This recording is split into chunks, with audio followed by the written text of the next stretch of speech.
Amadísimos hermanos, en los corazones de nuestro Señor Jesucristo y en el de la Virgen María, nuestra Madre, en el día de hoy, último domingo de octubre, celebra la Iglesia la festividad de Cristo Rey, acerca de la cual hemos de empezar diciendo que para hablar de ella nos encontramos con una doble dificultad. En primer lugar, que hablar de la persona de Cristo Rey, cuando en el mundo de hoy, e incluso en la Iglesia de hoy, la persona de Jesús ha sido prácticamente difuminada e incluso desterrada y quitada de en medio.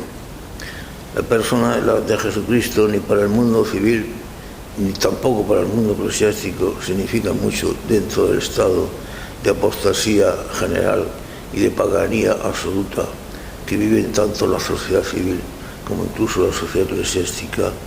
Hablar hoy de la persona de Cristo Rey habéis de considerar y de reconocer que resulta sumamente difícil. Y por otra parte, hablar del concepto de realeza y de monarquía resulta aún más difícil todavía. Habéis de considerar, y esto lo sabéis todos muy bien, que los conceptos de realeza y de monarquía han sido depreciados de tal manera, y de tal manera los reyes modernos se han empeñado en desprestigiar su propia persona y con ella el concepto de monarquía, y hay que reconocer que de tal manera tanto interés han puesto en el empeño de desprestigiarse a sí mismos y desprestigiar con ellos la idea y los conceptos de monarquía y de realeza. Tanto empeño han puesto que realmente lo han conseguido. Por lo tanto, hablarle al mundo de hoy y mucho más a las generaciones modernas de los conceptos de realeza y de monarquía resulta, no digo ya difícil, sino incluso prácticamente imposible. De ahí la dificultad de hablar de la importancia, porque la tiene, de la fiesta de hoy como Cristo Rey. Hay que reconocer que el mundo actual se encuentra, se quiera reconocer o no, como yo siempre he dicho, en un estado de caos, de disolución, de degradación y de anarquía. Los valores, toda clase de valores humanos, y sobre todo, como son siempre los auténticos valores humanos, enraizados en la naturaleza humana, la cual a su vez depende de Dios que la ha creado. Los valores humanos auténticos han sido desprestigiados, anulados, desterrados y se han hecho desaparecer. En este mundo paganizado, pues existe, como es lógico y como consecuencia, al desaparecer toda clase de valores, el caos y la anarquía. Eliminados estos valores que se fundamentaban en la dignidad de la naturaleza humana, la cual a su vez fundamentaba su dignidad en el hecho de haber sido creada por Dios, pues paganizada la sociedad de tal manera, eliminado el concepto del destino sobrenatural del hombre, pues entonces hemos caído, como digo, la Iglesia por su parte en un estado de desgobierno, de apostasía general, tanto por parte de los fieles como por supuesto por parte de la jerarquía, y en un caos absoluto y total, en un desgobierno y en una situación en la que ya no se sabe cuál es la verdadera Iglesia.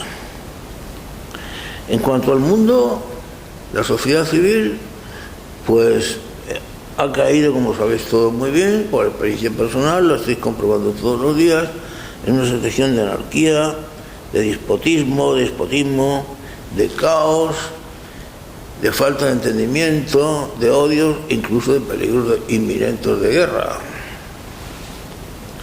En esta situación, por lo tanto, hablar de monarquía hablar de los reyes y hablar del reino de Jesucristo como Cristo Rey y del reino temporal o eterno de Jesucristo supone una dificultad extraordinariamente grande.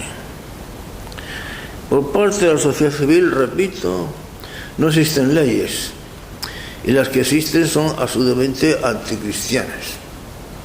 Prácticamente todas las leyes que existen en la sociedad civil, tanto a orden nacional como a orden regional, como a orden municipal, son siempre dirigidas contra el cristianismo y para fomentar la paganización del pueblo. Esto es así y todos lo sabemos. Negarlo sería negar lo evidente. En cuanto a la Iglesia, pues la Iglesia no admite leyes de ninguna clase. El magisterio de la Iglesia, la existencia del magisterio ha sido eliminada. Lo más que se dice es que el magisterio de la Iglesia, que comenzó con el Concilio de Jerusalén a poco de la muerte de Jesucristo, y luego seguido por una serie de concilios celebrados a lo largo de 20 siglos, más el magisterio y la enseñanza de los padres, de los santos, etcétera, etcétera. Todo eso ha sido eliminado y se dice que no hay más magisterio y que no empieza el magisterio realmente en la Iglesia hasta el Concilio Vaticano II. El magisterio anterior eliminado. No existe, prácticamente no existe magisterio, porque si el anterior al Vaticano II ha sido eliminado, a ver quién dice que el posterior magisterio II puede tener algún valor. Los dogmas, la existencia de dogmas, de verdades fijas, inmutables e incambiables a lo largo de los siglos, mantenidas por la Iglesia, derivadas de la revelación y confirmadas por los concilios y por el magisterio de la Iglesia, esto está eliminado. Incluso se ve muy mal y se fustiga a los cristianos que se atreven a mantenerse fieles a lo que exigen los dogmas de la Iglesia, verdades inmutables de fe, que siempre la Iglesia ha mantenido como inmutables, como inconmovibles, y como tales. Todo esto está mal visto, esto ya no existe. A lo más que se puede admitir son aquellas ideas o aquellas ideologías que el hombre va elaborando a lo largo de la historia y a lo largo de diversas generaciones, porque además tampoco se admite no ya la persona histórica de Jesucristo, sino tampoco la verdad de la revelación. Todo esto está eliminado. La doctrina evangélica, el Evangelio. Pues el Evangelio es una elaboración de la comunidad primitiva, como es también un invento de la comunidad primitiva, la persona misma de Jesucristo. Además, lo que pueda tener de verdad o falsedad la revelación ha de ser interpretado según los conceptos de las ideas y las doctrinas historicistas y modernistas, ha de ser interpretado por las ideologías de cada momento histórico. Es decir, el hombre de cada momento histórico es el único que está autorizado para interpretar la revelación. No la revelación la que ha de darle doctrinas al hombre, sino que es el hombre el que ha de interpretar la verdad o la falsedad, lo conveniente o no conveniente, lo aceptable o lo no aceptable de los contenidos de la revelación. De manera que también las verdades evangélicas tampoco existen. Los obispos, ¿ha dicho usted los obispos? Los obispos tuvieron gran prestigio y gran autoridad en la Iglesia a lo largo de tantos siglos. La persona del obispo como padre y maestro, porque esa es la persona del obispo, sucesor de los apóstoles, el padre, maestro y gobernante de cada diócesis, todos ellos sometidos a la Iglesia Universal y a la autoridad del Papa. Todo esto pasó en la historia. Hoy día el conjunto de obispos es un conjunto de personajes desprestigiados, ridiculizados. Ellos mismos así se han empeñado en llegar a esa situación, como todos sabemos. Obispos además convertidos en peleles, sin autoridad alguna, sin prestigio alguno entre el pueblo, etcétera, etcétera. Entonces, ¿qué? Eso por parte de la Iglesia. Y por parte del Estado, como hemos dicho antes, si existen leyes, son siempre injustas y además anticristianas, con un doble rasero. Uno a favor de los delincuentes y sinvergüenzas y otro a través de los pobretidos, sometidos y explotados y desgraciados. En cuanto al Poder Judicial, pues si habiendo de ser como tenía que serlo, independiente, pues todos sabemos que nombrado por los políticos y a su servicio personal, el Poder Judicial es un antro de corrupción sometido a las exigencias de aquellos políticos que los han puesto en el cargo precisamente para que cumplan y estén al servicio de sus propios intereses, lo de los políticos que los han puesto. Todo esto lo sabe todo el mundo, no supone ninguna noticia nueva, pero aunque no se piense en eso, ni se insista en eso, algunos sí lo insisten, pero muy pocos. La gente, el conjunto del pueblo, prefiere no pensar en ello, como se suele decir, mirar para otro lado. Pero esa es la situación. Resultado de todo ello, cuya relación parece extremadamente pesimista, no sé por qué habríamos de llamarle pesimista a lo que es relación de la estricta verdad, a lo que es relación de los hechos tal cual, tal como son, ni más ni menos, ni menos ni más.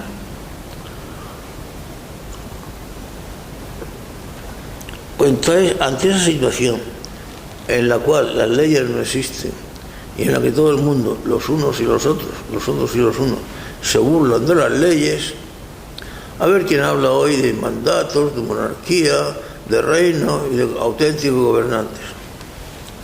Que la gente se burla de las leyes. Bueno, yo a este respecto podría contar, con respecto a esta burla de las leyes, un hecho curioso que ya en aquellos años, cuando yo era sacerdote joven, pero que no deja de ser gracioso, me pasó a mí, me ocurrió a mí, no me lo contaron, me ocurrió a mí en persona. Era yo sacerdote joven, y muy joven, y me enviaron, mi obispo me envió a América, concretamente a Ecuador, a que fuera como profesor de un seminario. Allí vivía yo con unos cuantos sacerdotes también profesores del seminario, todos ellos de mi propia patria, todos éramos murcianos. Y un buen día, en la fiesta del santo de una importante orden religiosa, cuyo nombre no quiero ahora mismo nombrar, era la festividad del santo patrón de una importante orden religiosa, que radicaba en la misma ciudad de Cuenca, donde vivíamos también nosotros, instalados en el seminario. Los buenos frailecicos pertenecientes a la orden religiosa y la celebración de su santo patrón tuvieron a bien invitarnos a todos los profesores del seminario, que formamos un equipo, para que fuéramos a su convento a celebrar la fiesta del santo y a comer con ellos. Allá fuimos nosotros y fuimos todo el equipo. Éramos unos 5 o 6. Y llegados al momento del almuerzo o de la comida, como queramos llamar, pues pasamos al comedor.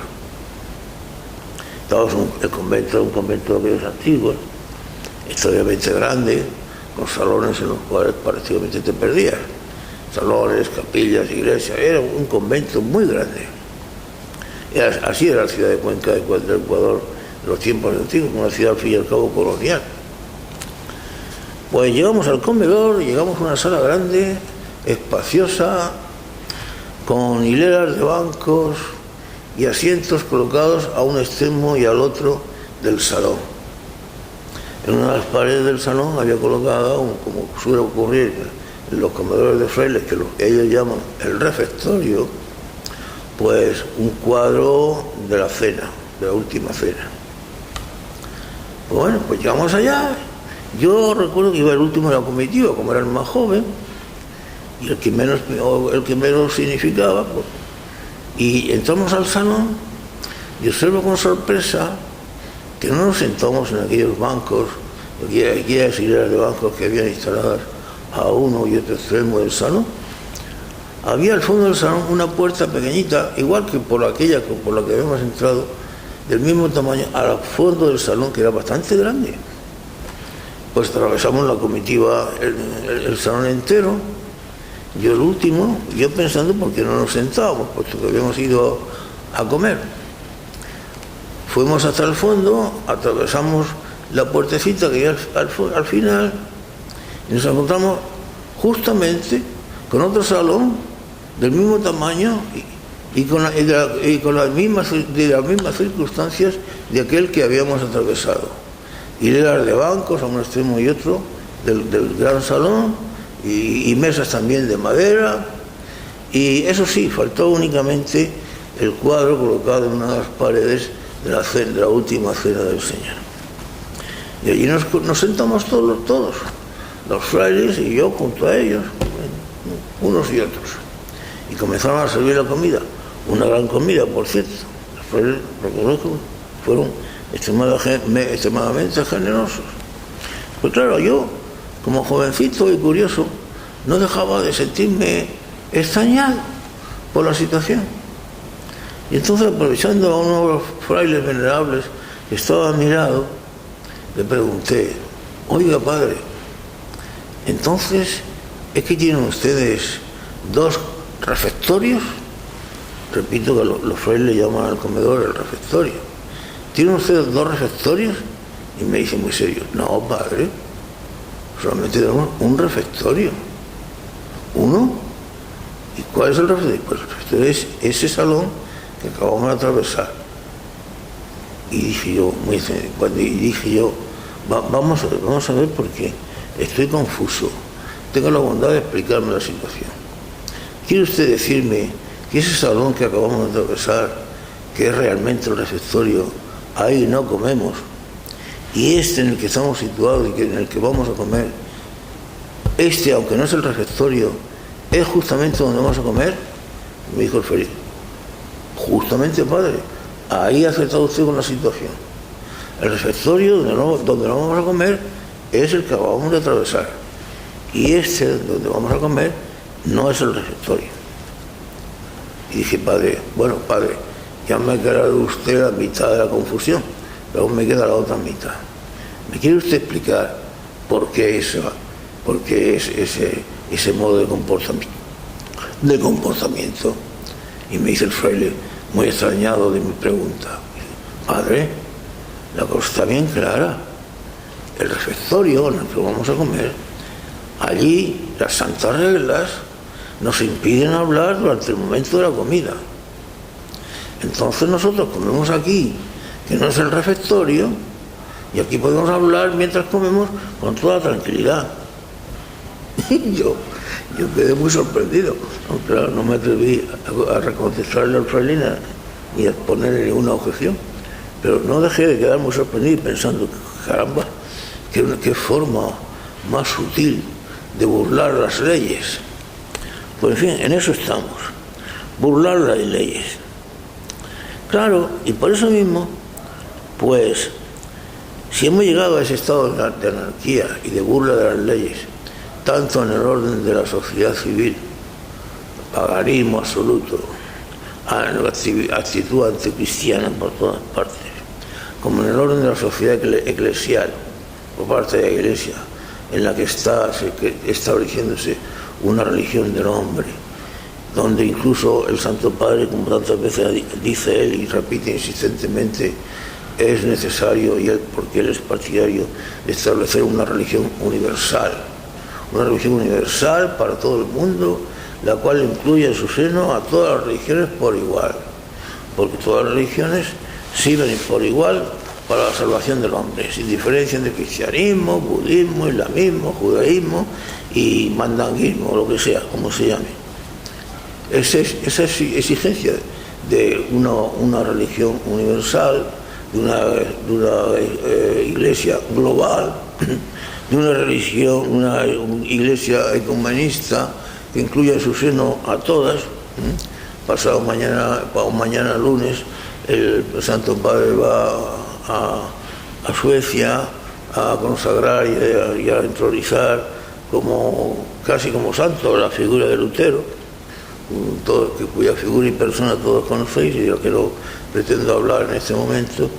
Pues ayer mismo leía yo unas declaraciones del Santo Padre allí, pronunciadas ayer, hace 2 días, no sé si 2 días, a una revista sueca de carácter modernista, dirigida, como es natural, por los jesuitas suecos.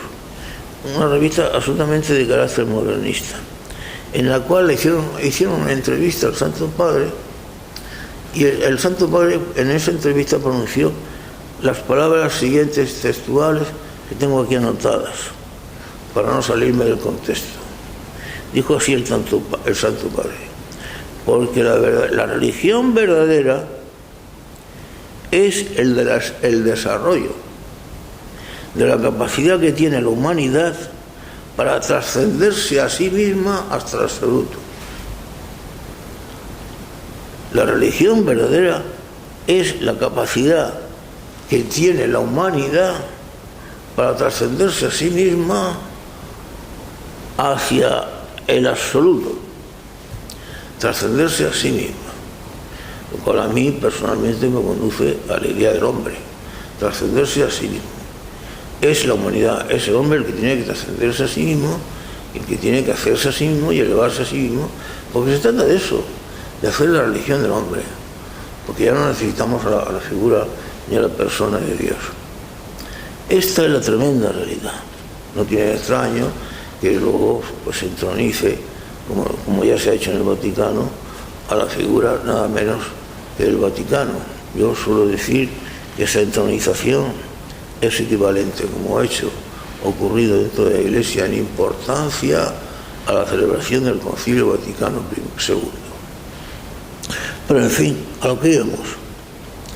En estas circunstancias, ¿cómo podemos hablar de Jesús como Rey de Israel? ¿Cómo podemos hablar de Jesucristo como Rey temporal de la Iglesia y del mundo entero? Porque ciertamente lo es. Todos recordamos cuando Jesucristo, en los momentos iniciales de su pasión, presentado ante la figura de Pilatos, cuando Pilatos le pregunta: ¿pero tú eres el rey de los judíos? Y Jesús le dice: tú lo has dicho. Efectivamente, Jesucristo es el rey de los judíos y el rey de todos los hombres y el rey de la creación y del mundo entero. Es el alfa y la omega, el primero y el último, el principio y el fin. En la carta a los Colosenses, repito,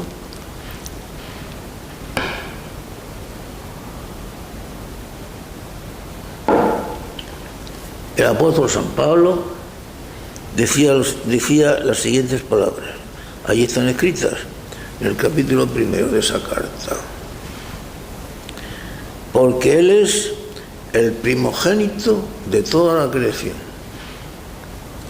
Porque en él fueron creadas todas las cosas, en los cielos y en la tierra, tanto las visibles como las invisibles. Porque todo ha sido creado por Él y para Él. Él es el fundamento y el autor de toda la creación. Él es Él es el primogénito de toda la creación.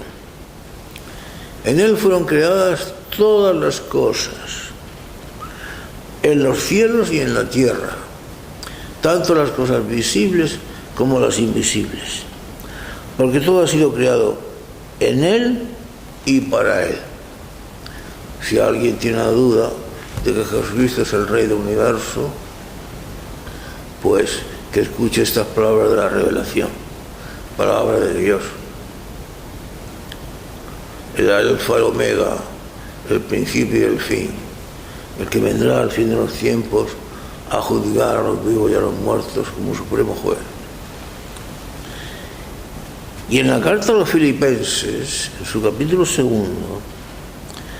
en el capítulo 2 también el apóstol San Pablo hablando de Jesucristo, decía que a propósito de él y por su abatimiento, humildad y su muerte, Dios lo constituyó y le dio un nombre, sobre todo nombre, para que al nombre de Jesús se doblara toda rodilla, tanto en la tierra como en el cielo como en el infierno, al nombre de Jesús. De manera que está clarísimo que Jesucristo es el Rey universal, el Rey universal. La sociedad pagana, la sociedad civil, en su paganía universal y actitud anticristiana, podrá seguir su rumbo. La sociedad eclesial o iglesia, en su situación de apostasía general, podrá continuar por sus caminos, fuera de los señalados por Dios. Pero frente a eso y contra todo eso, Jesucristo sigue siendo y será y por siempre el Rey del universo, el caballo del Apocalipsis, el jinete que vendrá al final con aquella espada de doble filo que saldrá por su boca para juzgar a todos los hombres y a todas las cosas y a poner todo en su sitio. Sin embargo, eso establecido, y sin que pueda caber ninguna duda de que Jesucristo es el Rey del universo y por tanto también de este mundo, aunque los hombres no lo quieran reconocer así, una vez establecido eso, hemos de sostener otra situación que aparentemente es contradictoria a la que acabamos de exponer.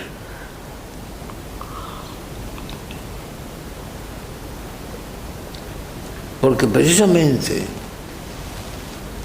en el diálogo con Pilatos por parte de Jesucristo, al que antes hemos aludido, en el que Jesucristo reconocía que efectivamente era rey, tal como Pilatos había dicho, tú lo has dicho. Sin embargo, Jesucristo añade, pero mi reino no es de este mundo.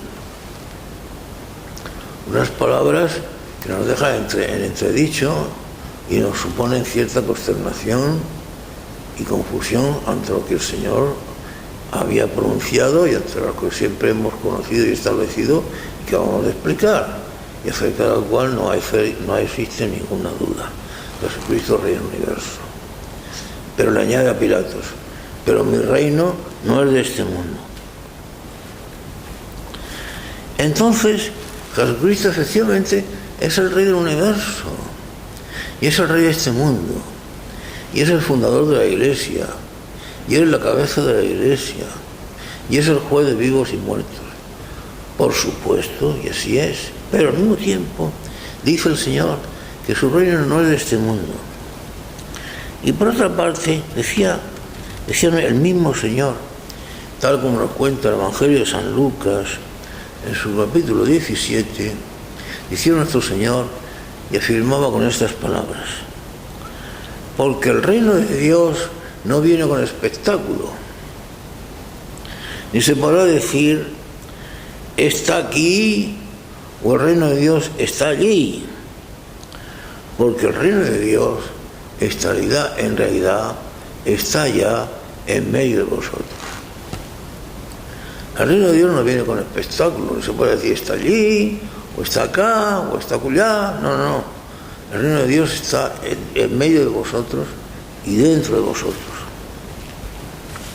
Y por otra parte, insistiendo en lo mismo, San Pablo, en su capítulo 14 de los Romanos, de la carta de los Romanos, decía, el reino de Dios no es comida ni bebida, como muchos pueden creer, sino que es justicia y paz y gozo en el Espíritu Santo. No es comida ni bebida, porque el reino de Dios no viene a este mundo a mejorar la condición social de los hombres. Eso ya lo pueden hacer los hombres mismos por su cuenta, si siguen las indicaciones contenidas en el Evangelio y que Jesucristo mismo los había dejado, si es que las quieren seguir. Pero por su parte, como Jesucristo dijo en cierta ocasión cuando le dijo que fuera a arreglar los asuntos de una herencia, y yo, a mí que me ha puesto arreglador de herencias o como juez de herencias. ¿Quién me ha constituido a mí juez o repartidor entre vosotros? El reino de Dios no es comida ni bebida, sino justicia, pero atención, justicia tal como la Biblia entiende el concepto y la palabra de justicia. La justicia, que es la rectitud con las enseñanzas de Dios, es la rectitud con el amor y con la voluntad de Dios, es la rectitud con el amor entre los hombres, derivado del amor que Jesucristo nos tiene, amados los unos a los otros, y que como consecuencia de ese amor entre unos y otros nos conduce a practicar entre unos y otros la justicia. Para la Biblia la justicia es sinónimo de santidad. Y en cuanto a la paz, por supuesto, que la paz no es como la paz de la que habla el mundo y la que da el mundo. Ya lo decía el mismo Jesucristo. La paz os dejo y mi paz os doy, pero no como la que da el mundo, sino mi propia paz. Y eso es el reino de Dios. La justicia, que es santidad, y la paz, que es la paz de Jesucristo. Y por supuesto todo ello contenido y como consecuencia y como resultado en el gozo del Espíritu Santo. Porque toda nuestra vida está conducida por las insinuaciones y enseñanzas del Espíritu Santo, por las insinuaciones e impulsos del Espíritu Santo, que sopla e influye en nuestra alma. El Espíritu Santo, que es el amor de Dios. Y cuando nos dejamos conducir por ese amor de Dios, que es el Espíritu Santo en nosotros, entonces, como el fruto del Espíritu Santo, primero y principal, es la caridad, es el amor, pero el segundo, como consecuencia de ese amor, es el gozo, es la alegría perfecta. Por eso dice San Pablo, porque el reino de Dios es la justicia, que es santidad, es la paz, que es la de Jesús, y es el gozo en el Espíritu Santo, consecuencia de la caridad y el amor. Ese es el reino de Dios. No las estructuras. Las estructuras pueden estar y pueden fallar. Las estructuras incluso pueden ser falsificadas y hasta destruidas por los hombres.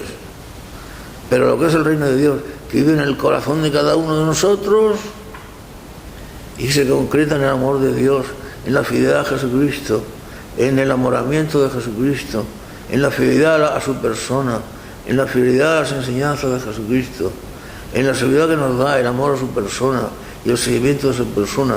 Eso no nos lo puede quitar nadie. Y ahí es donde está el reino de Dios.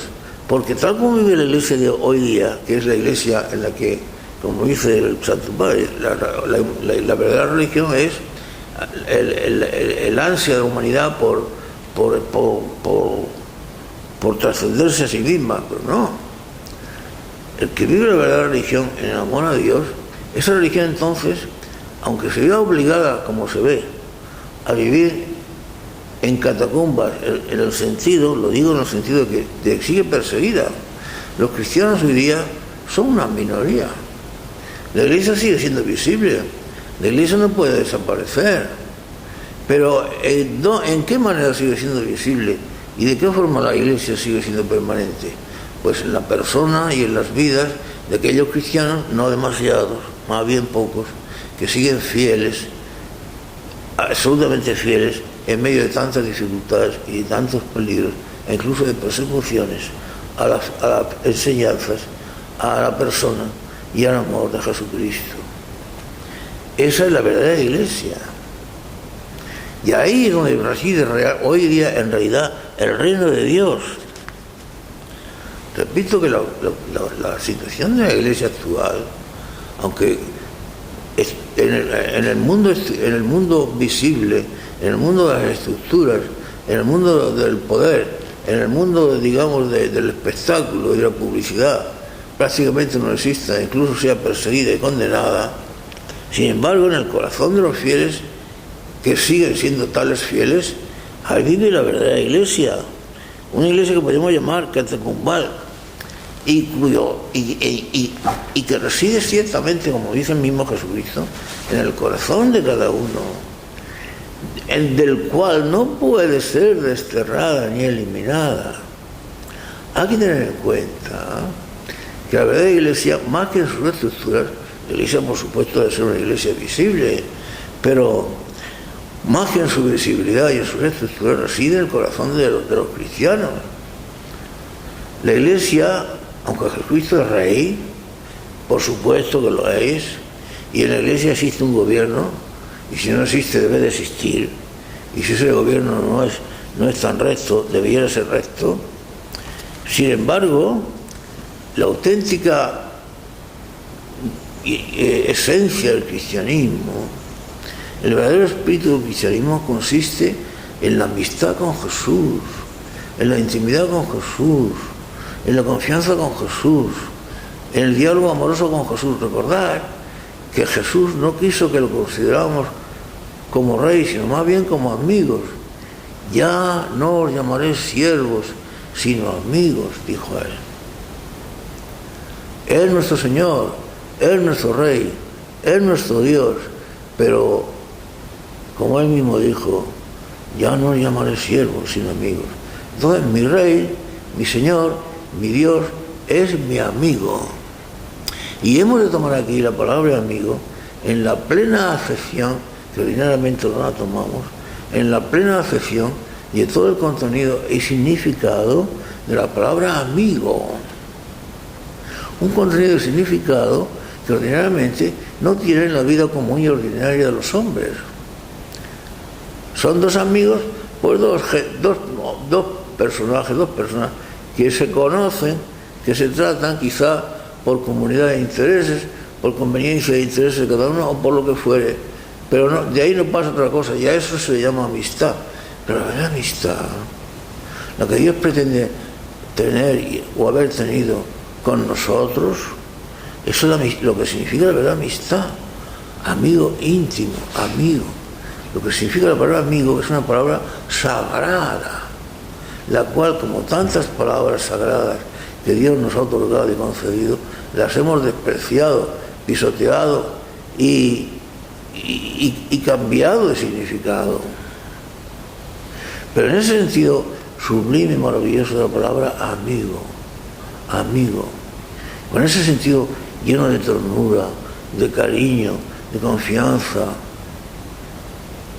de actitud de perdón, con el que Jesús, por ejemplo, cuando se dirigió a Judas, cuando éste le dio el beso para significar la traición y como señal para que fuera aprendido por los enemigos, Jesús lo mira cariñosamente, lleno de cariño, le dice, pero amigo, ¿por qué me entregas con un beso? Precisamente con un beso, que es la señal de la mayor amistad, me entregas al Hijo del Hombre. Pero ese beso, ese cariño, esa ternura, esa actitud que se compendia en el concepto de la palabra amigo, es lo que Jesús quiere tener con nosotros, con cada uno de nosotros, personalmente. Yo te llamé por tu nombre. Exacto, ya no os llamaré siervos, sino amigos. Y por eso mismo, Él no solamente quiso ser nuestro amigo, más todavía, sino que quiso intercambiar con nosotros su propia vida, su vida sublime y divina, tomando la palabra divina en todo su significado, y no metafórico, su vida para nosotros, y la nuestra propia vida, asumida por Él y tomada por Él como la suya. Si alguno come mi carne y bebe mi sangre, vivirá en mí y yo viviré en Él. Y estas palabras de Jesús, como todas las suyas, no son metaforismos, no son idealismos, no son literatura, son realidades. Todas las palabras de Jesús son realidades. Mis palabras son espíritu y son vida. Que nunca las creemos, que nunca las tomamos en serio, que siempre pasamos por alto cuando las leemos o cuando las oímos, que siempre nos suenan al sermón o a lo que fuere, pero son palabras espíritu y vida. Vivirá en mí y yo viviré en Él. Tu vida será la mía y la mía será tu vida, la tuya. Así es. Por eso le decía San Pablo en la carta a los romanos, hermanos míos muy amados y queridos, porque fijaos, es que si vivimos, para el Señor vivimos. Nuestra vida, que es la nuestra, es la suya. Vivimos para Él, con Él y por Él. Si vivimos para el Señor, vivimos. Y si morimos, para el Señor morimos. No morimos por morir, ni morimos solos, ni morimos para ser reducidos al sepulcro o a la nada. Morimos con el Señor y para el Señor. Si vivimos por el Señor, vivimos. Y si morimos, para el Señor morimos y con el Señor morimos. En fin, decía él en la carta a los romanos. Sea que vivamos o sea que muramos, somos igualmente y todos del Señor. Pero estas palabras de la Escritura, estas palabras de Dios, como tantas otras, tan sublimes, tan profundas, tan llenas de contenido, tan hermosas, tan edificantes, tan esperanzadoras, sin embargo, nunca las tomamos en serio. Es un diálogo amoroso, diálogo. Y aquí tomamos la palabra diálogo también, vuelvo a repetirlo, en su sentido prístino y verdadero. Lo que significa la palabra diálogo, la conversación, que siempre es amorosa, se entiende así, entre dos personas. En este caso, entre Dios y el hombre. Yo ya no los llamaré siervos, sino amigos. Y los amigos conversan. Los amigos hablan entre sí.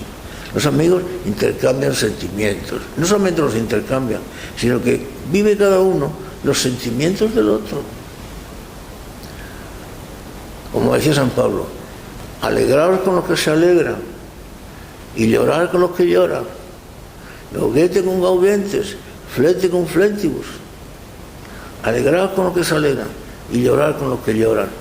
Compartir los sentimientos de los hermanos, de las personas. Son amigos, son hermanos nuestros. Ellos sufren, nosotros sufrimos. Ellos gozan, nosotros gozamos.